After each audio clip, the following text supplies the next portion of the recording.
કુરાન રોજાનો આશય તકવા એટલે કે સંયમ દર્શાવે છે.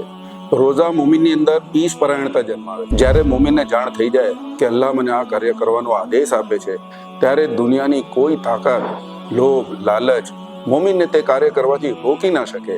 અને જ્યારે મુમિનને જાણ થઈ જાય કે મારો અલ્લાહ મને આ કાર્યથી રોકાઈ જવાનો આદેશ આપે છે, ત્યારે દુનિયાની કોઈ તાકાત, લોભ, લાલચ તે કાર્ય કરાવી ન શકે.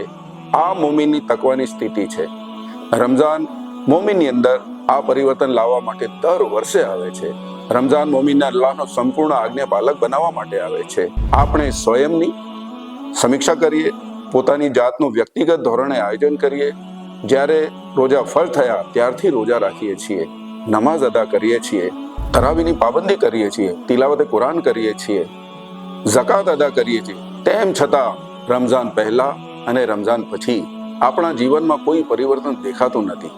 આપણા જીવનમાં પરિવર્તન લાવવા માટે આ પવિત્ર રમઝાનના રોજામાં ભૂખ્યા તરસ્યા રહીને પોતાના નફ્સ ઉપર સંપૂર્ણ કાબુ અને સંયમ મેળવીશું.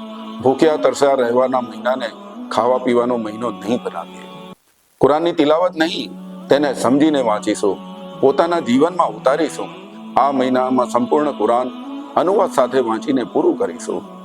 નમાઝ અદા કરીશું, તરાવીની પાબંદી કરીશું. પરંતુ નમાઝમાં જે કંઈ પઢવામાં આવે છે તેનો અર્થ સમજીશું, તેનો ભાવ દિલમાં પેદા કરીશું. માત્ર શરીરે જ નહીં, દિલને પણ અલ્લાહ સમક્ષ નમાવીશું. અલ્લાહે આપેલ પવિત્ર કમાણીમાંથી પૂરેપૂરી ઝકાત અદા કરીને માલ અને દિલને પાક કરીશું અને અલ્લાહના બંદાઓના હક અદા કરીશું.